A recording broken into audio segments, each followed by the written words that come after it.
I count on the loving help of my darling wife, Camilla. Imagine a royal gathering meant for quiet tradition that instead ignited a storm shaking the very foundation of the British monarchy. Behind palace doors, a fierce battle unfolded, not with swords, but with titles, whispers, and unyielding loyalty. When a queen's crown was quietly stripped in public, the world watched in stunned silence.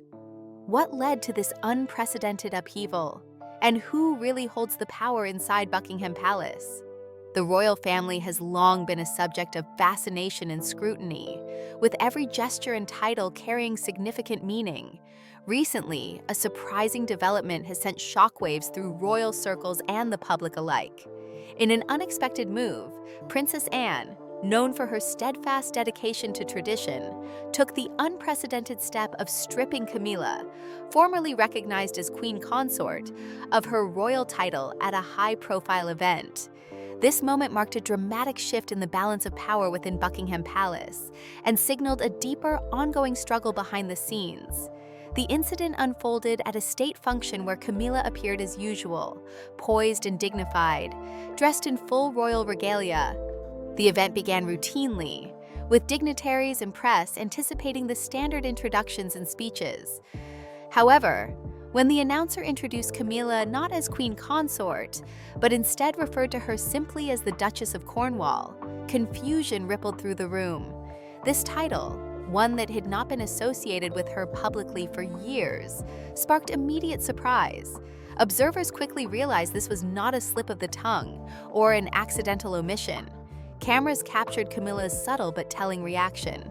A flicker of uncertainty, a faltering smile, and a glance towards King Charles, who seemed equally taken aback. The atmosphere shifted instantly. Behind the scenes, palace aides scrambled to understand and manage the fallout. Rumors, once whispered in private corners, surfaced rapidly. A power struggle of historic proportions was playing out openly. At the heart of this conflict was Princess Anne, the Queen's daughter, widely respected within royal circles for her adherence to protocol and duty. Sources indicated that Anne had acted decisively and quietly, using her position and authority as a senior royal to reclaim what she viewed as the rightful traditions of the monarchy. To understand why this event caused such a stir, it's important to consider the backdrop of tension that had been building for decades. Princess Anne and Camilla's relationship was never characterized by warmth or close alliance. Rather, it was defined by a cautious, often frosty civility, underscored by fundamentally different views of the monarchy and its role. Anne, raised with a strong sense of discipline and service, has consistently prioritized the preservation of royal tradition and protocol. Camilla, by contrast, entered the royal family amid controversy and was often viewed with suspicion and resentment by certain factions within the institution. This divide traces back to the era of Diana, Princess of Wales. Anne was known to be fiercely loyal to her mother, Queen Elizabeth II, and protective of the monarchy's heritage. Initially, Anne regarded Diana's highly public and emotional style with skepticism, concerned that it threatened the solemnity of royal duty. Yet, over time, she acknowledged Diana's role in humanizing the royal family and connecting with the public in ways tradition alone could not achieve. Camilla's relationship with Charles was a significant source of discord. Their long-running affair, revealed to the public under difficult circumstances, challenged many royal norms and expectations. Anne was openly critical, viewing Camilla as someone who disrupted the sanctity of a royal marriage and the carefully maintained image of the monarchy. While Queen Elizabeth eventually accepted Camilla's place and even granted her the title of Queen Consort, Anne maintained her distance, both physically and emotionally. Analysts and insiders frequently noted the lack of genuine warmth between the two women. Public appearances showed them exchanging polite but distant greetings, with no sign of shared camaraderie or support. Their interaction seemed to symbolize a deeper battle, one not just of personalities, but of ideology. Anne represented the monarchy's past, steeped in tradition and formality. Camilla embodied a more modern, sometimes controversial influence, challenging the old rules and pushing for changes that unsettled the established order. Camila's rise to the position of Queen Consort marked a milestone in her royal journey, one she hoped would secure her legacy and influence. However, this achievement only intensified the existing tensions. Behind the scenes, Camila began to assert herself more boldly, advocating for shifts in protocol and greater recognition for her family within the royal fold. These moves were seen by Anne and her supporters as attempts to rewrite history and reshape the monarchy's future according to Camila's vision. The palace environment is one where symbolism matters profoundly. Titles, seating arrangements, and public appearances are not mere formalities, but represent the hierarchy and power dynamics within the royal institution. For Princess Anne, any attempt to alter these elements for personal gain was unacceptable. She believed that the monarchy must remain above individual ambitions and be guided by duty and tradition. This long-standing undercurrent of conflict reached a tipping point as Camila pushed to integrate her children more closely into royal life and sought to influence charitable and ceremonial priorities. Anne perceived these efforts as a direct challenge to her role as the guardian of royal tradition. The power struggle was no longer subtle, but openly visible to those within and outside the palace walls. The dramatic public moment at the state event, where Camila's title was effectively downgraded, was the culmination of these tensions. It sent a clear message that tradition and protocol, embodied by Princess Anne, would not be compromised. The decision, while handled with discretion, had enormous implications. It underscored the fragility of power within the royal family and the importance of titles not just as symbols, but as instruments of authority. The reaction across the UK and internationally was swift. Media outlets dissected the event, and social media buzzed with speculation about the future of the monarchy and the relationships within it. Yet, amid the public spectacle, the core of this story remained an internal battle, shaped by history, personality, and competing visions for one of the world's oldest institutions. In the weeks leading up to this point, various palace insiders had hinted at growing unrest and divisions. Sources close to the family described a climate of quiet but firm resistance from Princess Anne, who was determined to uphold her mother's legacy and the monarchy's established order. Meanwhile, Camilla, having endured years of public scrutiny and criticism, sought to assert her place and protect her family's future. This episode serves as a reminder of the complex and often unseen dynamics that govern the royal family. It is a world where every word, gesture, and title carries weight far beyond its surface meaning. The stripping of a queen's title is not simply a ceremonial change, it is a recalibration of power and influence within the heart of the monarchy. As the dust settles from this dramatic moment, the royal family faces the challenge of navigating a new era marked by internal realignment and public expectation. The balance between tradition and modernization remains delicate, with Princess Anne's decisive actions signaling a clear stance on preserving the monarchy's foundations. This story is still unfolding, and its full impact on the future of the royal family and its role in public life will continue to develop. What is clear is that behind the royal facade, history and duty continue to shape decisions with profound consequences. The recent events mark a defining chapter in the ongoing story of Britain's monarchy, a story of loyalty, power, and the enduring struggle between change and tradition.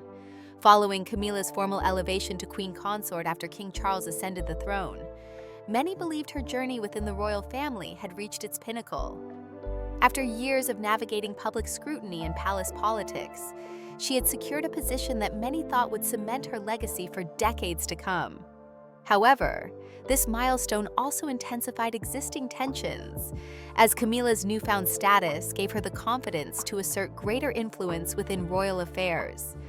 One of the key areas where Camila sought to make her mark was in the adjustment of royal protocol and family roles. Traditionally, the monarchy has operated with a strict set of rules governing precedence, seating arrangements, and the participation of family members in official events. These rules have long been seen as more than mere ceremony. They are expressions of hierarchy, respect, and the underlying structure that maintains order within the royal household.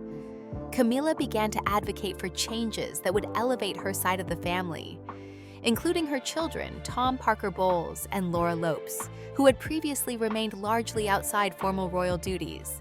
Publicly, they were portrayed as private individuals, intentionally distanced from the limelight of the royal spotlight. Privately, however, Camilla pushed for greater involvement for her children, including official advisory roles within the royal household.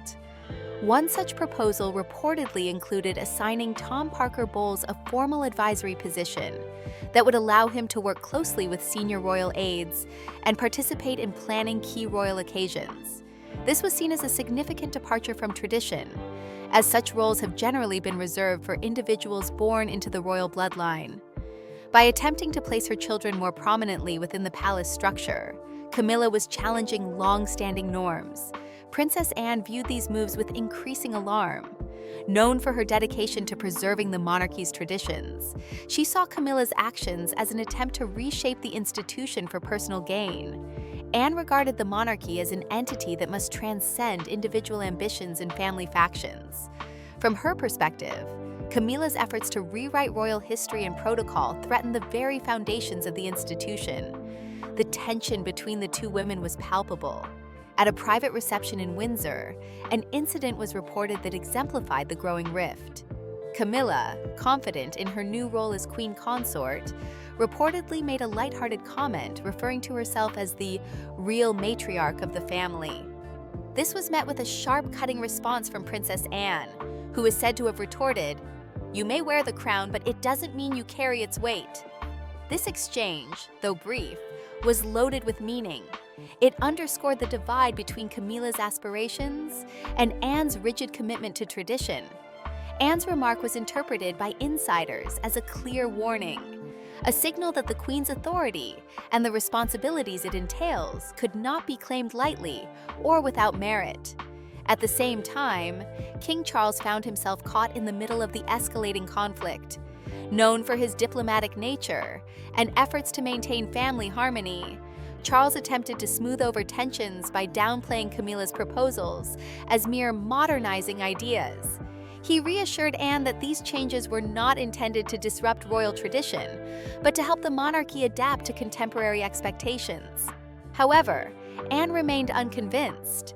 She believed that conceding to such modernizations would undermine the monarchy's credibility and stability. From her perspective, the palace could not become a stage for personal dynasties or individual legacies at the expense of the institution's history and values. Sources close to the palace suggest that Anne's concerns were rooted not only in protocol, but in a broader fear that the monarchy's integrity was at stake. Camilla's family, having risen to prominence through controversial circumstances, was viewed by some as a potential threat to the public's trust in the royal family. For Anne and her supporters, the idea of elevating non-royal bloodline members to positions of influence was unacceptable. The situation escalated as Camilla continued to press for increased recognition and influence for her side of the family. This included efforts to promote her grandchildren within the royal line, further fueling concerns among senior royals. Anne, steadfast in her opposition, regarded these moves as attempts to rewrite the monarchy's DNA and alter its future trajectory. The growing divide was not just personal, but institutional. Anne's approach was characterized by a quiet but firm resistance, emphasizing duty, sacrifice, and the unbroken chain of royal service as the true measure of worthiness. Camilla's approach, by contrast, was seen as pragmatic and focused on securing a legacy through modernization and expansion of her family's role. This clash of values played out behind closed doors, where the real battle for influence was fought. It was a war not of public scandal or dramatic gestures, but of subtle power plays, whispered conversations, and carefully orchestrated moves. The strain on King Charles was considerable. Balancing his loyalty and affection for Camilla with his responsibilities as monarch proved to be an ongoing challenge. He faced pressure from both sides. The traditionalists, led by Anne, demanding preservation of the monarchy's established order, and Camilla's faction, seeking modernization and greater inclusion. Charles's attempts at mediation were complicated by his own position. While he supported Camilla's public role as Queen Consort, He also recognized the importance of maintaining unity within the family and stability in the institution. At times, this left him appearing indecisive or caught between competing interests. The palace atmosphere grew increasingly tense as these internal conflicts unfolded.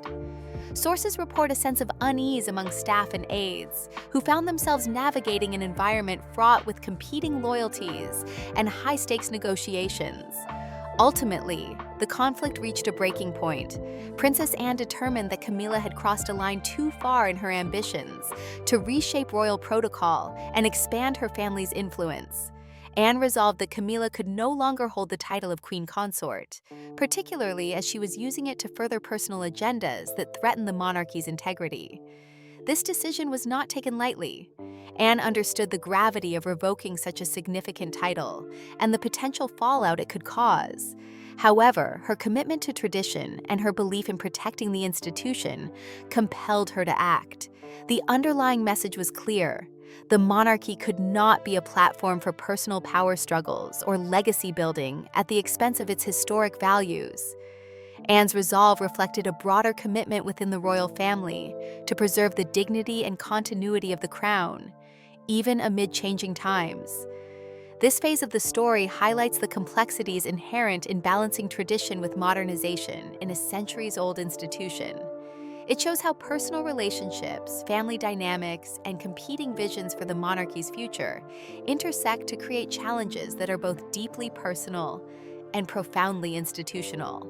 The struggle between Princess Anne and Camilla encapsulates a broader tension facing the royal family today: how to maintain relevance and public support while honoring the customs and responsibilities that define the monarchy. As this chapter closes, it becomes clear that the resolution of this conflict would shape the royal family's path forward in significant ways.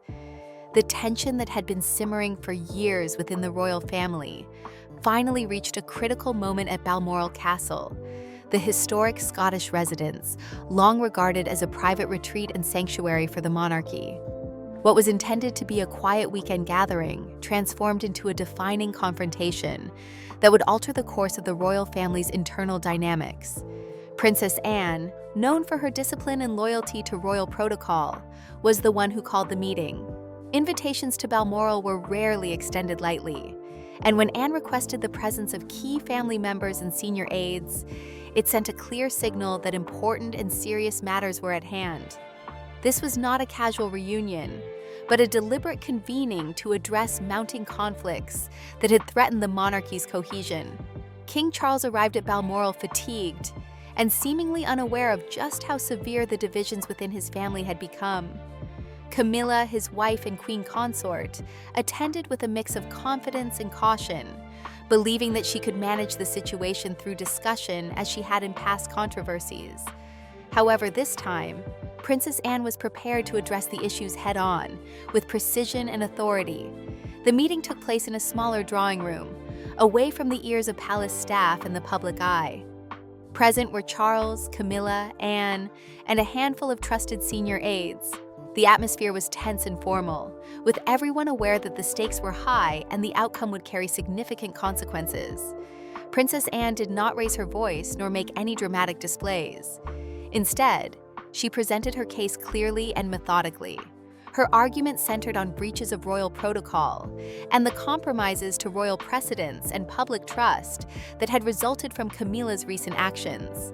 Anne cited specific examples, including emails and discussions initiated by Camilla, that aimed to restructure the monarchy's power dynamics in ways that Anne considered inappropriate and damaging.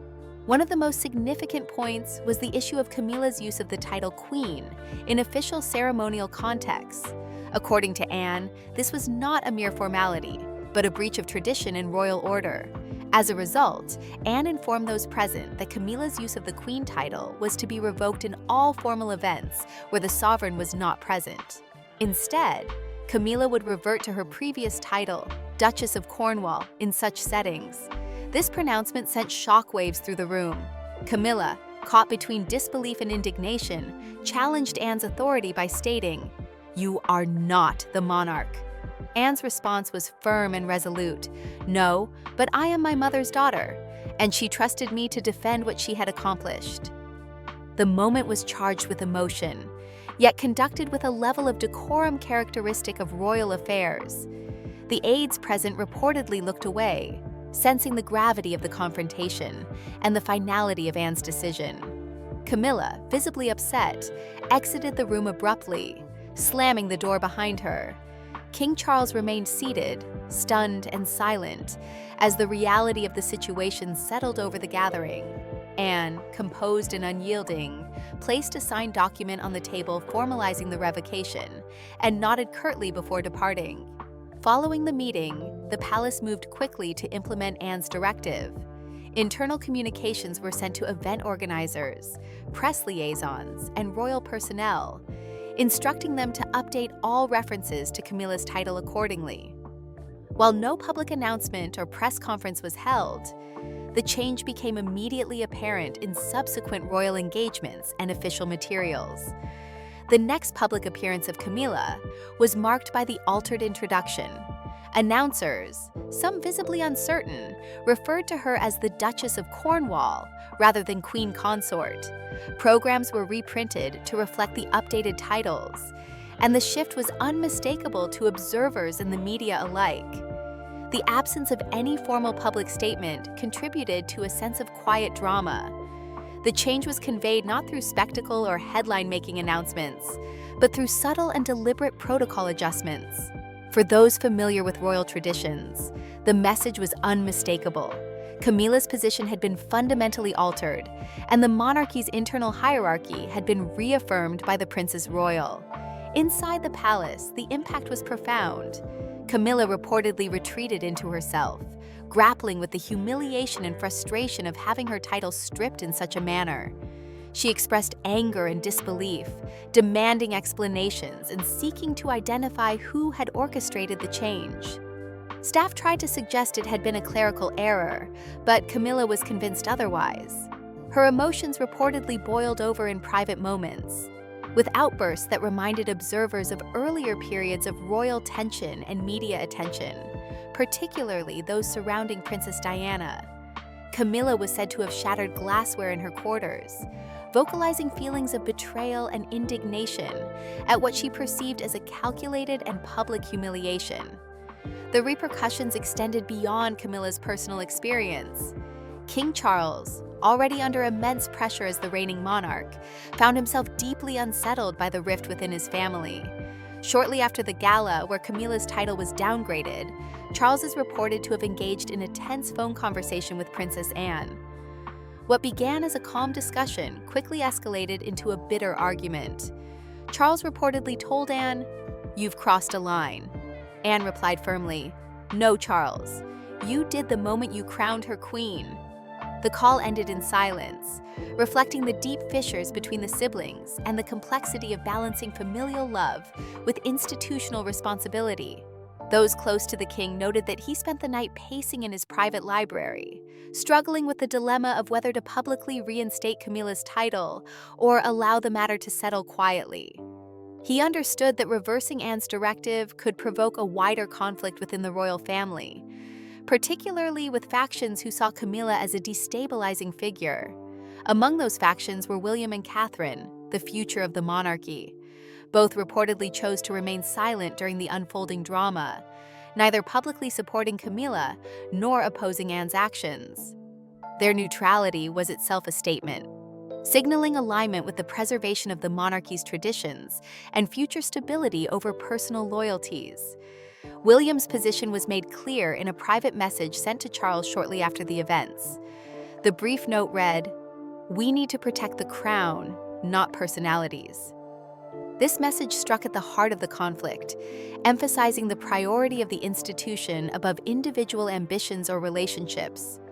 Faced with this complex web of family loyalties, public expectations, and institutional demands, Charles found himself in a state of paralysis.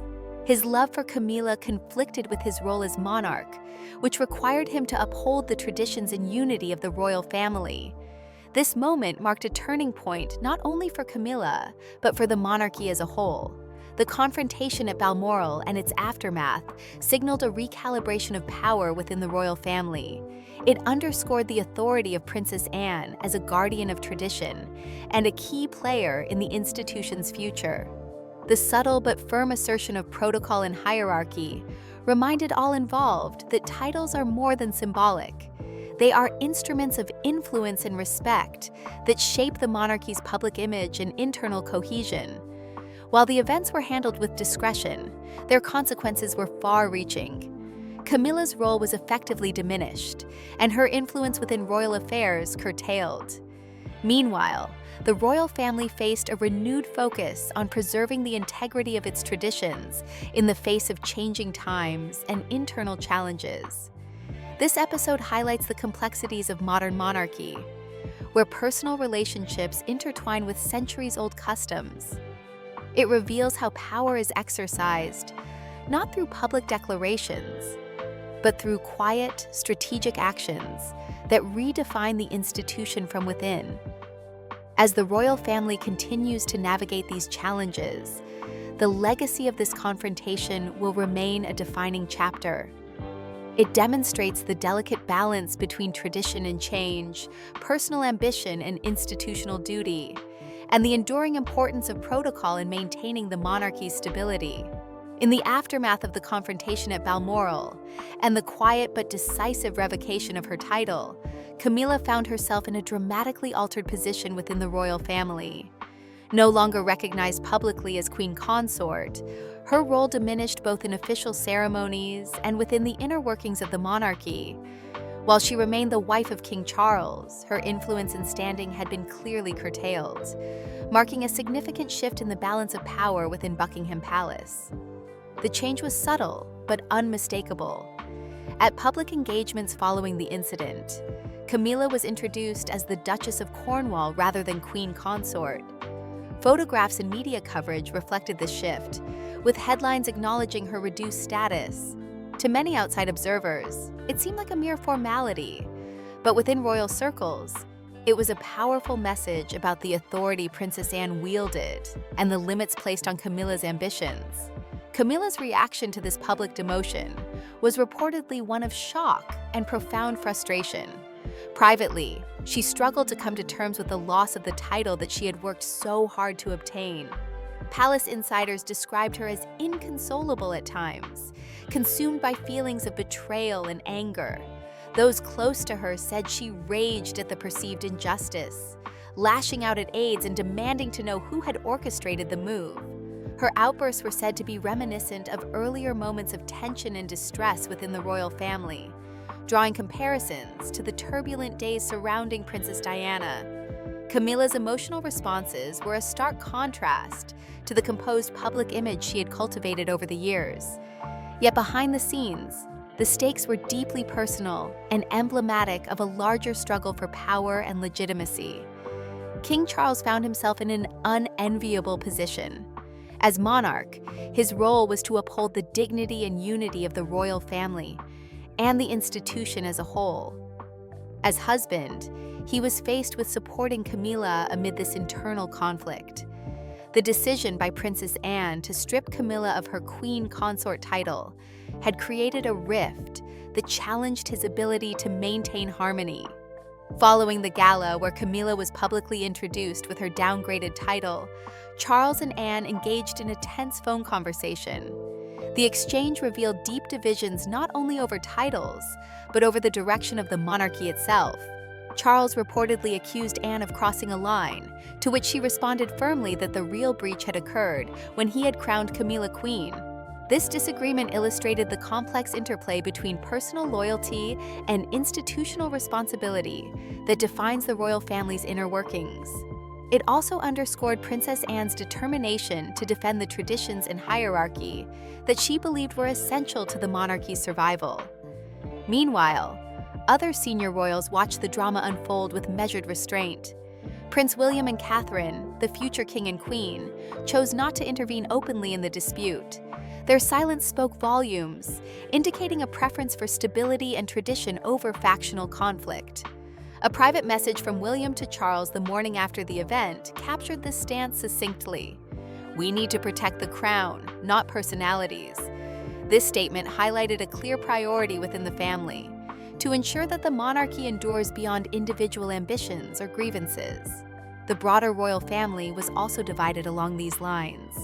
Some members supported Princess Anne's position as the guardian of tradition, while others sympathized with Camilla's desire to modernize and expand her family's role within the institution.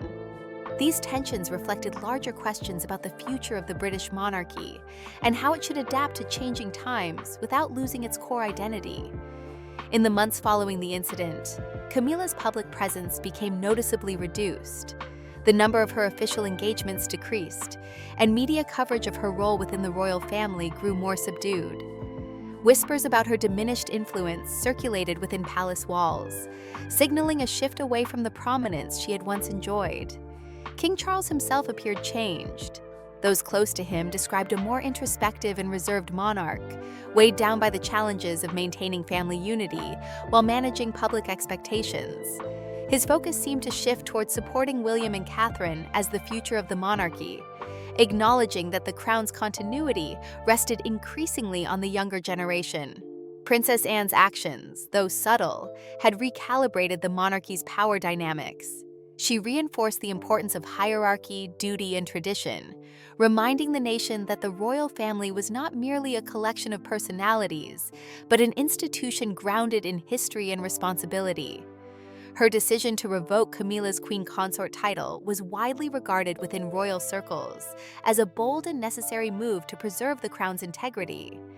It sent a message that no one, regardless of marriage or personal ambition, could unilaterally alter the monarchy's established order.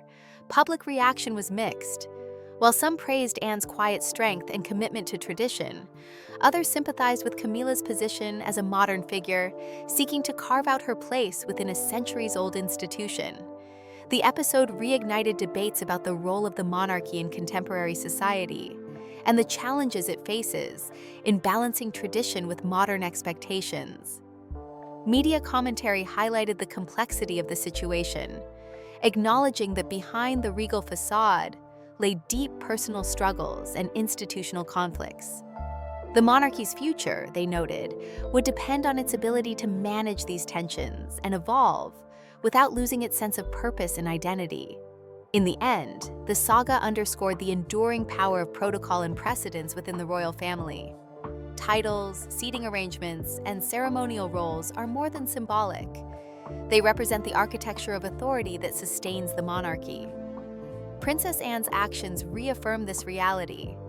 By quietly but decisively asserting her authority, she protected the traditions that define the British crown and ensured that personal ambitions would not compromise the institution's stability. Camilla's experience served as a cautionary tale about the limits of influence within the royal family. Despite her years of perseverance and public service, the palace hierarchy and long-standing customs ultimately prevailed. As the monarchy moves forward, the next generation stands poised to lead. William and Catherine carry the hopes of continuity, public favor, and modern relevance. Their approach reflects a blend of respect for tradition with an understanding of the need to adapt. Princess Anne's legacy as a steadfast defender of royal values remains intact.